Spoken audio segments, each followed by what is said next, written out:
Setelah saya mengenal sunnah, saya merasa malas mengejar dunia, rasanya pengen kajian saja dan malas mencari kerja. Apakah sikap ini termasuk sikap gulu? Jika takut mati karena takut belum diampuni, apakah termasuk penyakit al-wahan? Tentu saya teman-teman sekalian, orang beriman harus juga mengejar dunia, tapi bukan jadi target.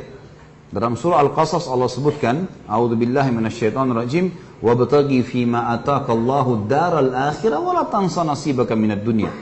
Kejarlah apa yang Allah janjikan di akhirat, surga, kalau tiba waktu azan, sholat, tiba puasa, ada waktu zakat, orang tua minta bantuan kita bakti sama orang tua, berikan hak istri anak, semuanya lakukan, gitu kan? Semuanya dilakukan. Dan sisi yang lain kita juga kejar dunia, karena kita butuh makan. Mendapatkan penghasilan dunia teman-teman itu bisa menambahkan pahala. Contoh. Kita sholat di masjid sini. Setiap kita sholat di sini, maka masing-masing dapat pahalanya.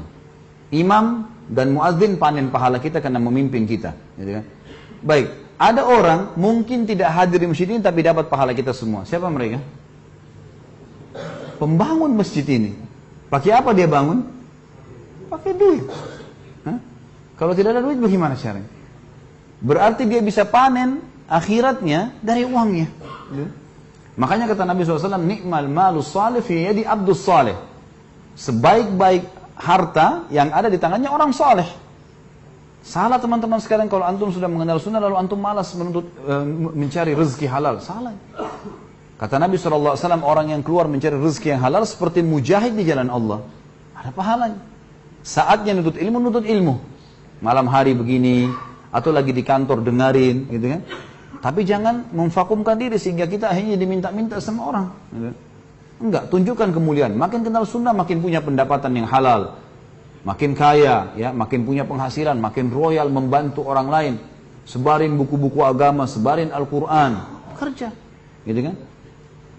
Allah SWT mengatakan dalam Al-Quran, A'udzubillahi minasyaitonir walladzina jahadu fina lanahdiyannahum subulana. Orang yang berusaha menempuh jalan-jalan kami, maka kami akan tunjukkan jalan-jalan kami. Kita semua punya waktu sama 24 jam teman-teman sekalian. Kita juga sama-sama haus dengan ilmu. Saya pun berbicara di sini, saya juga lagi belajar teman-teman sekalian. Bukan berarti saya seorang alim, saya tidak pernah menisbatkan diri saya begitu. Saya seorang penuntut ilmu sama dengan antum, cuma kebetulan Allah mudahkan saya menyampaikan tema ini, gitu kan? Saya tidak pernah lepaskan diri sehari, tetap dengar ceramah para ulama-ulama, saya tetap coba baca buku, saya menuntut ilmu juga. Itu karena itu fadilah. Tapi sisi lain saya juga bekerja. Saya coba buka usaha apa, saya bekerja untuk hidupin keluarga saya, karena itu sunnah Nabi SAW. Sunnah para sahabat meninggal dalam kondisi meninggalkan harta buat keluarganya. Kata Nabi SAW, engkau meninggalkan keluargamu dalam kondisi kaya, lebih baik daripada mereka miskin dan mereka mengemis sama orang. Baik, Ustaz saya miskin, kira-kira bisa nggak saya kaya? Bisa. Tidak ada yang tidak bisa. Hubungkan selalu antara doa, minta kepada Sang Pencipta Allah. Tidak ada orang yang menyampaikan hajatnya pada Allah yang maha kaya dan maha pencipta, kecuali sudah ada rate persentasenya teman-teman. Ini bahasa saya pribadi. Jadi kalau misalnya kita bilang, ya Allah berikan saya kekayaan, itu sebenarnya sudah ada persentase sampai 100% tuh. Cuman mungkin antum harus berdoa selama sebulan, selama 2 bulan. Ini enggak, baru seminggu, baru 3 hari sudah berhenti. Saya mau minta jadi miliarder sama Allah, tapi Allah belum kabulin. Ini sangka buruk dengan Allah. Kita kalau minta dinaikkan gaji oleh atasan, ngajukan permintaan, kira-kira berani gak antum ketuk-ketuk? Mana tadi? 3 hari lalu saya masukin surat permohonan tuh. Ada.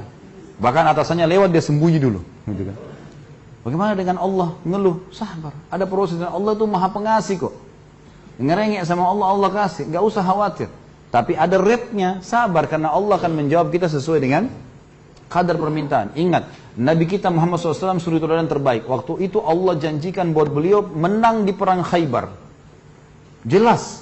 Setelah sulh Hudaybiyah, kesepakatan Hudaybiyah dengan orang Quraisy, tidak ada peperangan muslimin dengan Quraisy 10 tahun, langsung turun ayat Allah, dijanjikan oleh Allah, Nabi Muhammad SAW akan menang, membebaskan Khaybar dan Mekah.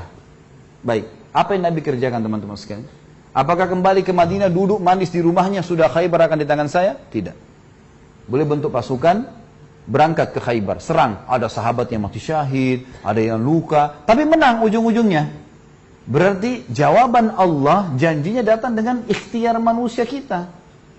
Harus berhubungan dengan itu, tidak bukan duduk vakum. Ada orang di zaman Umar radhiyallahu anhu, subuh masuk masjid, orang itu sholat. Umar jadi imam. Di zaman khilafahnya beliau radhiyallahu anhu. Habis sholat subuh, habis zikir pagi, habis syuruk, Umar bin Khattab dan para sahabat bubar. Pergi ke kebun, kerja, pasar, segala macam. Umar balik duhur, orang ini posisinya sama. Baik, sama Umar sudah penasaran nih, kok ini orang sama bajunya, sama kondisinya, duduk. Di saat pertama iya. Umar keluar lagi siang, ada kailula namanya. Biasanya para sahabat beristirahat di siang hari.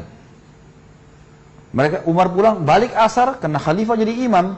Ada lagi orang itu, sama persis. Maghrib juga begitu, Isya juga begitu. Waktu selesai dia Isya, kata Umar, kesinilah hai fulan, datang. Keluarlah dan cari rezekinya Allah. Karena belum pernah jadi hukumnya Allah langit turunkan emas dari langit. Tidak ada. Kamu harus bekerja, ikhtiar secara manusia. Baru Allah kasih. Gitu loh. Kan hadis Nabi SAW jelas, kalau kalian bertawakal kepada Allah, sebenar-benar tawakal. Keluar, cari rezeki, kemudian pasrah kepada Allah. Pasti kalian akan diberikan rezeki seperti burung yang keluar pagi hari, balik sore hari sudah membawa makanan buat anak-anaknya. Mungkin begitu. Subhanakallahumma bihamdika asyhadu an la ilaha illallah astaghfirullah wa atubu ilaih. Wassalamualaikum warahmatullahi wabarakatuh.